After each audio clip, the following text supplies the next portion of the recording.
Right. Well, thank you very much, John. Appreciate that. And yeah, it's a real pleasure to be here tonight presenting for you. I've been a member of CPD for a while now. I've been watching all the CPDs. So to actually be sitting here now presenting and the other presenting on something that I'm quite passionate about is it's quite surreal. A little bit shaky, but bear with me. If I stutter and whatnot, I do apologise now. But yeah, I'm looking forward to delivering this and hopefully for people to sort of gain something from this.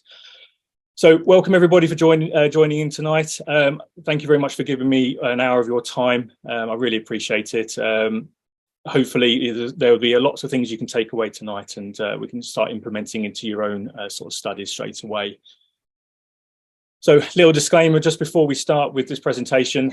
These three topics I'm going to be talking in particular are quite, they can go into quite a lot of detail, and really tonight I just want to be going just an overview of all three areas, and then something that we can then discuss in detail on further webinars if everything goes to plan tonight, further webinars and stuff like that, and we can go into a bit more detail. Like I say, they are quite complex. I've tried my best to try and not rattle on for too long, but to get the meat of it down and for takeaway points for you to have a go. Obviously, any questions or whatnot, just put them in this Q&A, and then we can look at it at the end, and hopefully I haven't confused too many people. Obviously, the other thing as well, these are not quick fixes. They're not tricks. They're not hacks or anything like that. These are sort of habits and skills that you have to develop over time. They're not going to happen straight away. You know, so if you're looking for sort of these quick little things, this is not it. It does take a bit of time. I'm still learning these sort of techniques of myself, and I've been working on it for over a year, and I'm far from perfect. But I'm sort of gradually sort of building on these, and I can start seeing the sort of the success from them. So yeah, bear that in mind. So they say they are skills and they are sort of habits that I've developed over time. They take a bit of time, so just bear that in mind. Okay. So why am I here? Why am I talking about this? Well, you know, so let me start with a little bit of sort of perspectives about what I am. So before I started my paramedic degree, I've got quite a busy sort of hectic schedule. I like to be busy, you know. So firstly, I work for East Midlands Ambulance Service. I've been working with them for about 5 years now. So I work full time with them as a clinician on the road, and I'm now sort of doing this technician to paramedic apprenticeship as well. Obviously, I'm a husband. Okay, my wife works for the NHS as well, so she works full time for the NHS as a nurse. So she has a lot of shift work and stuff like that as well. So I've also got to balance all that in. I've got 3 very active children. I've got an 8-year-old, a 6-year-old, and a 1-year-old, and full of energy, full of everything, and enjoy spending a lot of time with them and stuff like that. So it's trying to, again, balance that full-time dad role as well. And as a family, we enjoy going out. So we enjoy going out in the outdoors all the time. We go mountain biking, we go rock climbing. Okay, we do a lot of walking and stuff like that, which I like to sort of keep in. And then trying to teach the kids how to ride a bike, which is even more fun. I like going to the gym. Okay, I like to keep myself fit and healthy, obviously for my role. Okay, but also for athletic reasons as well, on the beach and all that rubbish. Okay, so I like to keep myself busy in the gym as well. I'm also an instructor. Okay, I instruct on the PHTLS course here in Nottingham. So obviously I've got to keep myself up to date with that, and plus I have regular sort of instructor jobs within the year as well. And also more recently, which probably a lot of you have seen already, is I'm trying to grow this Twitter sort of project of mine. I've become really passionate in terms of learning and productivity and self-development and stuff like that. And I really want to try and pass on what I've learned and all the mistakes I've made and all this stuff. And I put it onto this Twitter account, which I'm trying to grow. And this has become a little side project of mine just to try and I enjoy it. I really enjoy sort of talking to everybody and sort of learning from everybody else. So yeah. So as you can see, I'm quite a busy person, and some things I can't really get rid of. I can't really get rid of work, and I can't really get rid of being a father or a husband. So that's got to keep going. And also I enjoy going out on my days off. I enjoy going out in the outdoors. So as you can see, things are really hectic. And I was thinking to myself, how on earth am I going to balance being a student on top of all this? And I didn't want to change anything. So for the sort of few months prior to the start of the course, I just thought, right, I need to sort of find out if this can be done. Can I do this? So I started sort of consuming and sort of looking on online, so looking at obviously faithful YouTube and everything else, and trying to sort of look at all these different ways of how we can learn more effectively, how I can study for less and gain more, how to be as productive as I can be, and also, apologies, and also how to sort of, you know, get the most out of I can while still sort of doing everything else. Okay, so which came up to the 3 pillars. Okay, so these are 3 pillars. So tonight, so I'm going to be looking at that. I've sort of focusing on tonight, which sort of help with, which I find have helped to sort of learn more efficiently and sort of say working a lot smarter instead of harder. So 3 things that we're going to be looking at is learning techniques, productivity, and growth mindsets. So here we go. So how do we learn? So what you got to think about, so starting from the beginning then, so our brain receives all this information all the time, okay, this sensory information, everything that we can see, everything that we can touch, everything that we can hear is completely bombarding our brain all the time. Now, if our brain tried to remember all that, it would just explode. You know, we cannot maintain all that information. So even though the brain is very good at remembering, it is also fantastic at forgetting. It has to. It's based on survival mode. It gets rid of everything that it doesn't need. So a lot of the information that comes through will dissipate. That's why, for example, when you're walking down the street, you see all the cars go past. You know, you won't remember what color they were, what registration plates were, but you're taking that all in, but you're not. Okay, it goes straight out. So what happens is to start sort of looking at the, in terms of remembering things, is what we do is you start taking attention of the details, and that then goes into your working memory. So attention to detail. For example, if you go to a patient, you ask the patient's name, what's your name? John. Okay, so I know it's John. You repeat it all the time. So hi, John, and that will be saved into sort of your short-term working memory. And you can only save about sort of 5 to 7 bits of information into this working memory. Okay, and as you're going through your patient history, for example, you keep saying, yeah, okay, tell me what's happened, John. Tell me about this, John. And you're kind of remembering that because you're doing something called rehearsal, repeating. So you're memorizing it by repeating the name. Okay. However, at the end of the shift, we've all been there. At the end of the shift, we can't remember what patient's name was and everything. Okay, because it's no relevance to it. It leaves our brain, so we forget it as well because it's not relevant to us.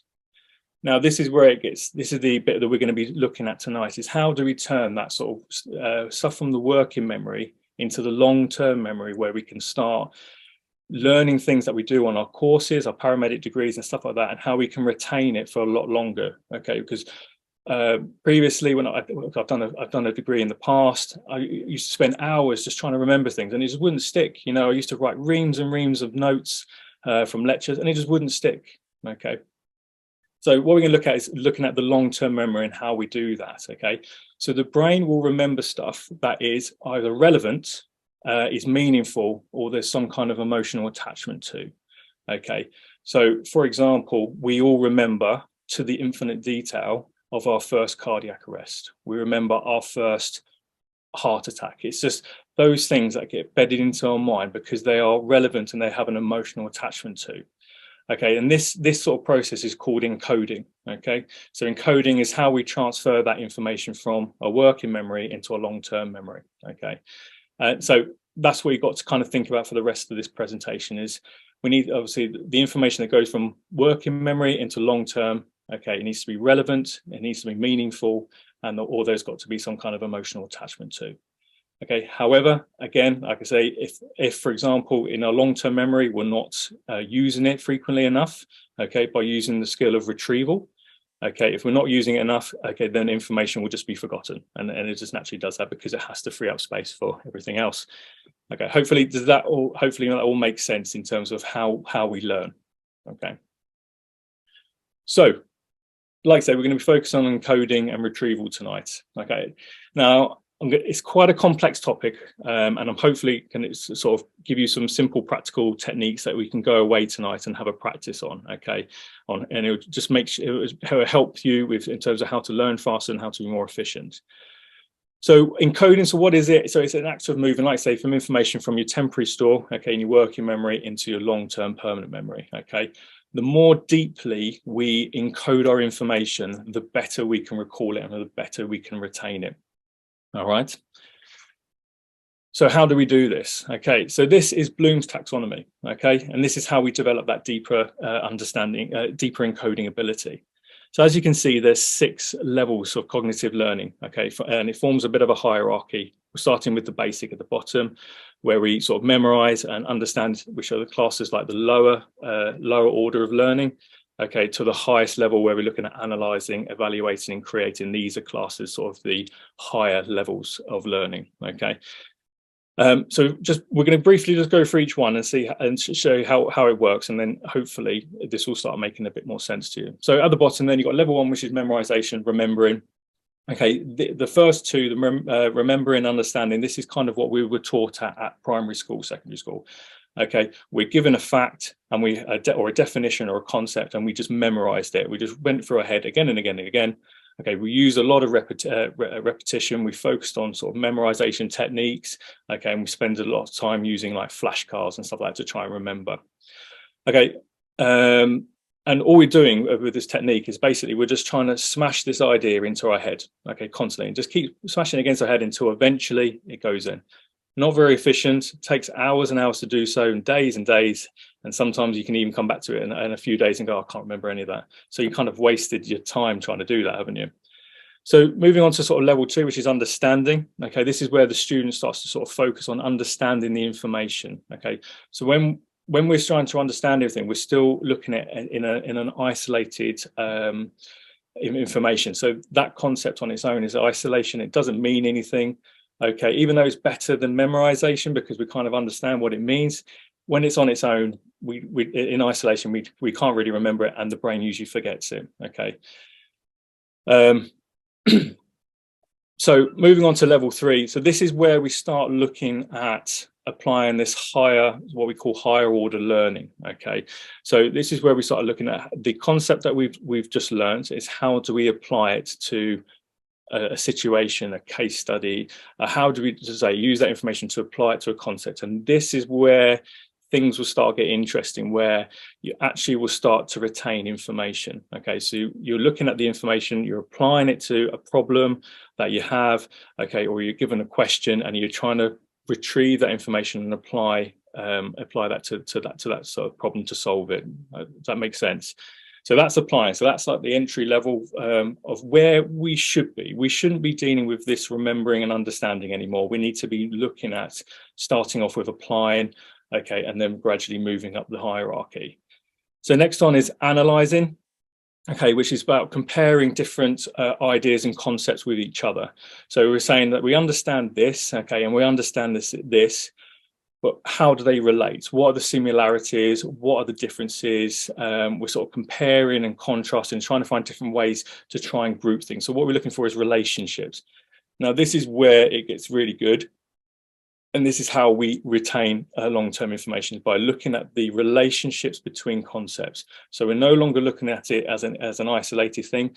We're starting to think about, what is this concept and how does it relate to other? Can we start looking at grouping things into different ideas, into bigger ideas, bigger concepts, okay, and applying it to the bigger picture, okay. So this is where it starts to get good from that.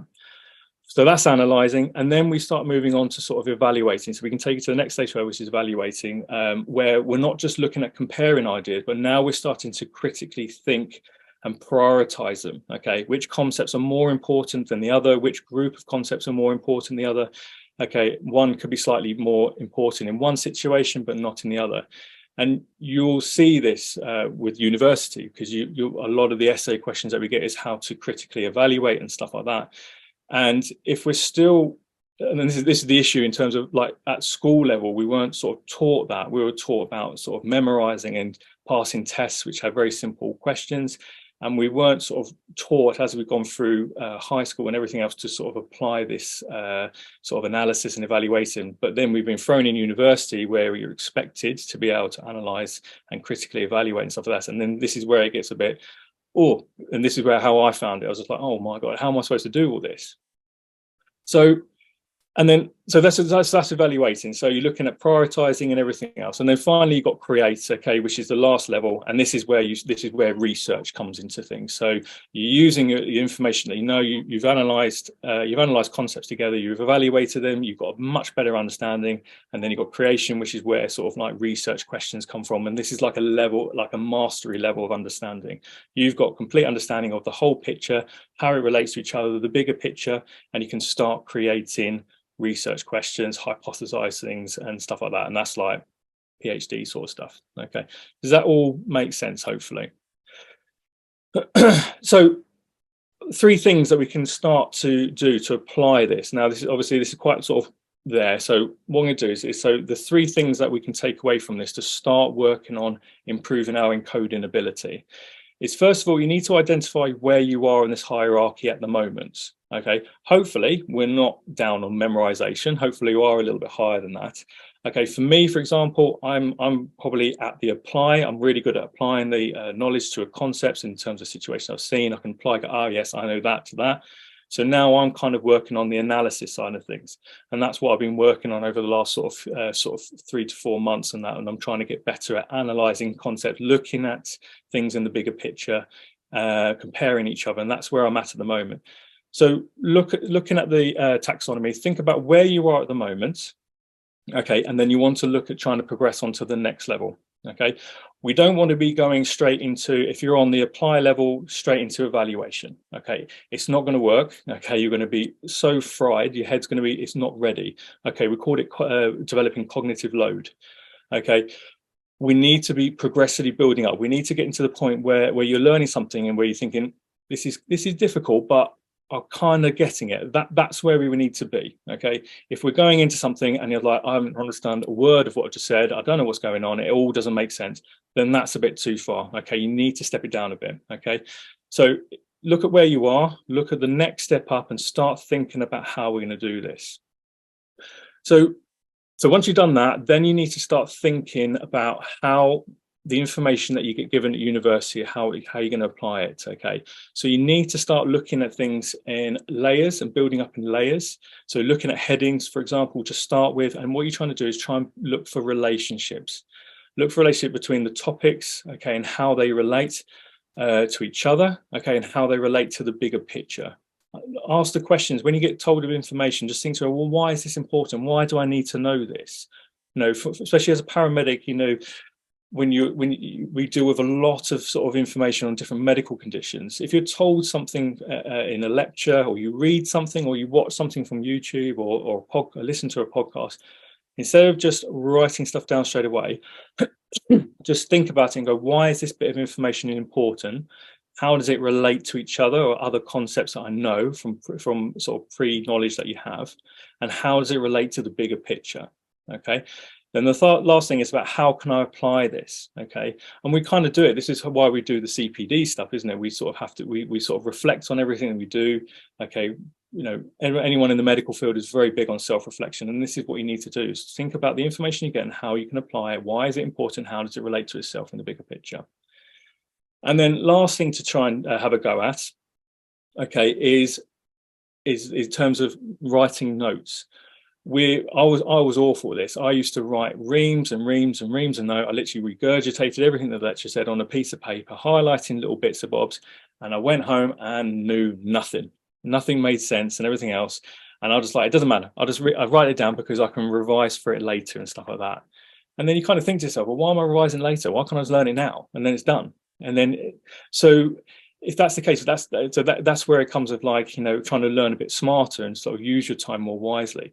So instead of writing notes straight away, okay, what I can recommend to try and have a go at is listen to the lecturer and just take in what he's saying. And then when things are being said, just take a moment to sort of think about these 3 questions. Okay, so think about, like I said, why is it important? How does it relate? And how can I apply this before you start putting onto paper? Okay, because then it will start getting your active thinking, so active engagement in your brain to start thinking about things. And this is where this higher order learning comes into it. Okay, and then once you've got ideas in your head about how these answer the questions, then you can put it down on paper, and these are kind of your base layers. And then you can start, as you sort of go into reading a bit further reading, looking at articles, other books and so on, you can then start building up the knowledge that you have, but you've got that foundation of where things are setting in the bigger picture. So that hopefully all makes sense. So just 3 things to sort of go for. So number 1 is looking at where we are on the taxonomy, okay, and which is the next level we can do. To start thinking about the information we've got and how the relationships work, okay, and then instead of just writing down stuff on bits of paper, just take a moment to sit back and think about what the information means to you, and then writing that down on a piece of paper. Now, there's more stuff that I could talk about in terms of all 3 of these sections, but that will be for another time. And I'm just hoping these foundations, just to get you to start thinking about it. Hopefully that will make sense. Hope that does make sense. Okay. So that's encoding. Okay. So what is retrieval? Okay. Well, it's the opposite, isn't it? So retrieval is the ability to sort of dive into that long-term memory and retrieve the information that we've retained to solve problems, to answer questions, to do exams, have discussions, and debates and whatnot. So that's retrieval. Now, as students, we're very, very good at this. Okay, we probably already do this all the time. Okay, so we're quite familiar with retrieval practice, and but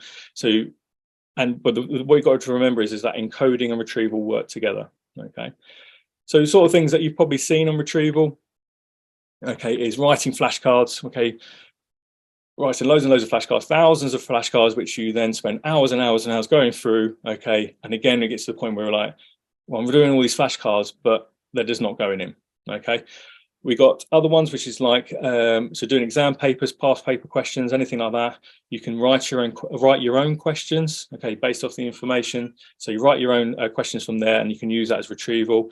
You've got discussions, so group discussions, so having a debate or discussion based on a topic where you're sort of retrieving all that information that you've retained and passing out. And then the number 1 thing, which I like, which is kind of what I'm doing now, is teaching. Okay, and this is kind of like the highest level, kind of like retrieval. If you can kind of teach this, then you kind of got a grasp of the situation. Okay, so it's called the Feynman technique. Okay, you've probably all heard of it. Is if you can teach something to a very basic level, then you've got a good understanding. Okay, I think tonight I need a bit more work, but we'll hopefully get in there. Okay, so that's retrieval. Okay, so hopefully that makes sense. You guys should be all quite familiar with retrieval, but the important bit is, and this is why. Okay, so we have encoding versus retrieval. Now, you can't have one without the other. So, but what happens is, if you've never done encoding before, and we've relied on so much about high levels of sort of retrieval practice, then as you can see, sort of at the bottom, you've got the low levels of encoding. Now, what happens is as we improve our encoding ability, the sort of requirements for retrieval practice can start coming down. Okay, and eventually they'll sort of take over. Okay. However, you'll still need sort of retrieval practice within your schedule and using space repetition and stuff like that. But the better you can sort of build up your encoding sort of ability, then the less requirements you need to spending so many hours on retrieval practice doing thousands of flashcards and stuff like that, because you won't need to. Because as we get a better understanding, we'll build those relationships, and everything is a bit more sort of installed into our brains, then we don't need to be every day or every couple of days, we won't need to be sort of working on retrieving that data because it's already set into our heads. Okay, does that make sense? So as our levels of encoding improve, then we'll be able to reduce the levels of retrieval practice. Okay, I hope that makes sense.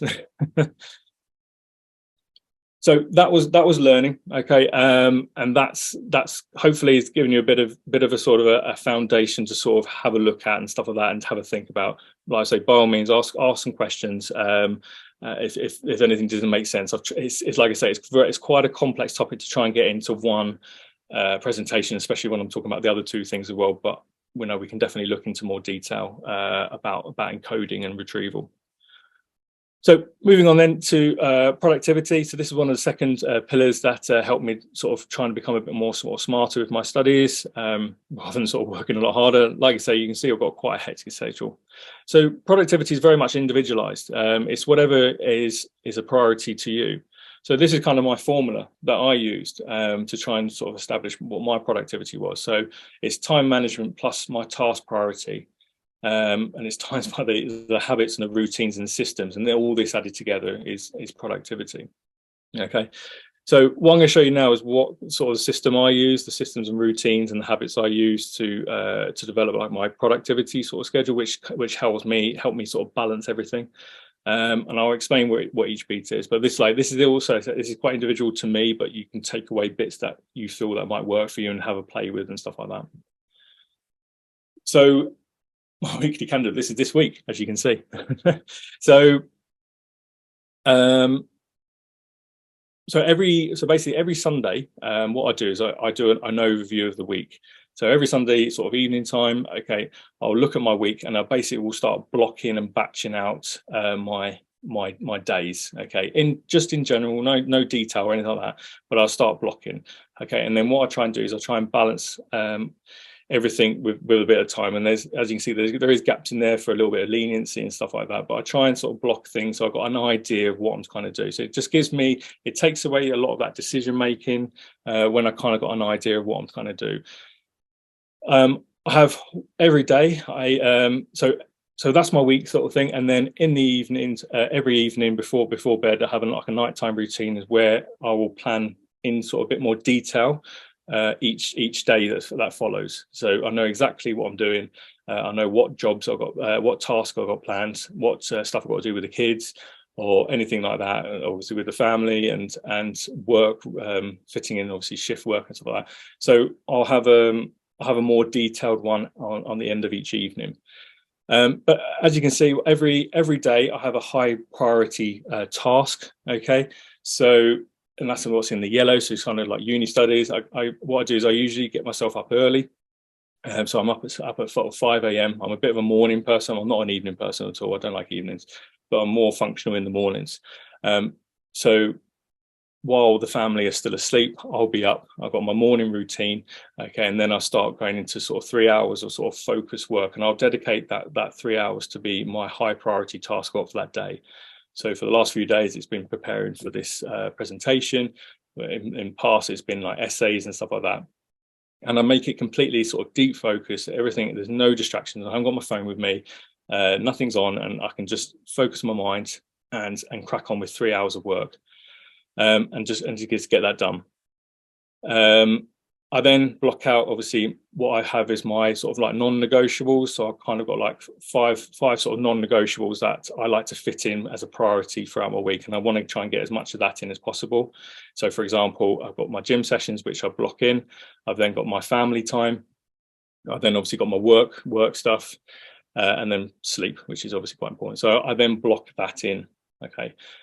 Each day, on top of my high priority tasks, I will pencil in 3 to 5 sort of daily jobs, and it could be just something like I know, shopping or something like that. So, but what it is there's no sort of like priority with them. I don't get stressed out if I don't make those, if I don't hit all 5 of those, for example. Anything that I don't do, I just move it to the next day. When I plan out the next day, that evening, I can just fit it all in there. So and then obviously I've got as you can see in the mornings, I've got my morning routine, and then I've got my nighttime routine. And this is something that I've developed over the year, where I've got a set structure of how I do my morning routine, and I've got my set structure of how I do my nighttime routine. And I found routines and having those systems in place just eliminates all that decision making. You don't have to sit there and start procrastinating and thinking about, well, what am I going to do tomorrow? How's this work? And what do I need to do? It's all done in that routine. So you don't have to worry about decision making. You just go, right, this is my morning routine. It's then you got the most productive part of your time done, and then you can move on to the next task, which is focus work. And then it's already there. Okay, does that make sense? So this is kind of like, say, this is my week here. So things for you to do, so how to become more productive with stuff there. So like I say, plan your weeks and days in advance and write it down. Don't just do it in your head, or use your calendars. okay, or use a piece of paper and stuff like that, and actually plan it out, because then you visualizing it, you can actually see things, and it can you can actually get an idea of what you want to do. Like I say, you want to have one high priority task for the day that you want to get done that day, that has to be done that day. Because if anything else, if that job gets done, then that's kind of a successful day and you've got to tick in the box. You can then add in, if you wanted to, your 3 to 5 sort of jobs that need to be done that are medium priority or low priority, but it doesn't matter if they get done or not, that's fine. Look at creating routines. So thinking about your morning and your evening routines, okay, see what works for you, and just try and get into habits of like, well, every morning I want to do that's my routine. See if that works for you and sort of develop your own routines with that. Dedicate a time on your calendar each day, or however you want to do it, which is your dedicated deep focus time, where you don't, your phone is away from you, you've got no technology around you, okay, you know what you're doing, and you've just got however much time you want to give to sit down and focus and just crack on and get the best work done. Okay, that's your sort of deep focus time. So try and get at least one of those in every day, or 2-3 times a week, however you want to do it. Okay, like I say, eliminate distractions when you have as much as you can. Eliminate distractions. You know, we're very much in habits of using our phones and scrolling through social media and everything else. Massive distractions. The amount of time you could probably save by not scrolling is quite impressive. You can actually do a lot more work with your time. So be aware of those distractions, remove them, and let that help. Setting deadlines. So give yourself personal deadlines on top of your actual deadlines. So for example, I try most of the time, I try and set deadlines to finish an essay a week before the actual deadline. So if I need to run over for whatever reasons, personal reasons, family reasons, all that, I've got that buffer to do it. So set yourself deadlines and see how that, hopefully that will help with prioritizing your time and whatnot like that. And the last one is learn to say no. Okay, sometimes for me, I'm a bit of a people pleaser. I'll try and help out as best I can, but then you start getting quite overwhelmed with everything and trying to help everyone, and you've just got to learn to say no. Sometimes you've got to be a little bit selfish and say, look, I need to focus. I've only got a certain amount of hours to do this. For me, I use my non-negotiables. So if it doesn't impact my non-negotiables, then it's a no from me. Okay, so be strong with it. Your time is your priority. Okay, and especially if you've got very hectic lives and you've got families and stuff like that, or even just social lives, you want to go out and do that, then you need to say no on a few things in order to balance time. Okay, so that's kind of productivity. Again, it's a bit of an overview, and I'm happy to go into more detail and show you more sort of the systems that I use in a later date. So finally, then we're looking at sort of growth mindset and this sort of fixed mindset. So there are 2 types of mindsets out there. We have this sort of fixed mindset and this growth mindset. We need to be sort of moving towards this growth mindset. So people with fixed mindsets are sort of under the impression that their intelligence, their talents and all their other skills are kind of preordained. They can't improve on it. That's what they got, and the luck of the draw and see what happens. That's the kind of fixed mindset. Whereas someone with a growth mindset is every opportunity there's a chance to learn, a chance to develop, and a chance to grow. And that's kind of where we want to be looking at. So there's every opportunity to sort of you need to take to try and grow. So by having this fixed mindset, you're very much limiting yourself to whatever you want to do. Whereas obviously someone with a growth mindset has that sort of you're able to sort of expand your horizons and sort of look for opportunities to go, well, I'm weaker here, I'm going to use that opportunity to sort of develop. So this is why it's quite important to change your mindset. So if you feel like you're a bit of a fixed mindset, you feel like I can't do this, and you get a bit nervous when it comes to getting involved in stressful situations or challenging situations, then just try and think of it and just try and focus on switching your mind over to this sort of growth mindset. So a few strategies that you can kind of do with your growth mindset is focus on the journey to the outcome rather than the outcome itself. So for example, the majority of us are doing our degree to become a paramedic.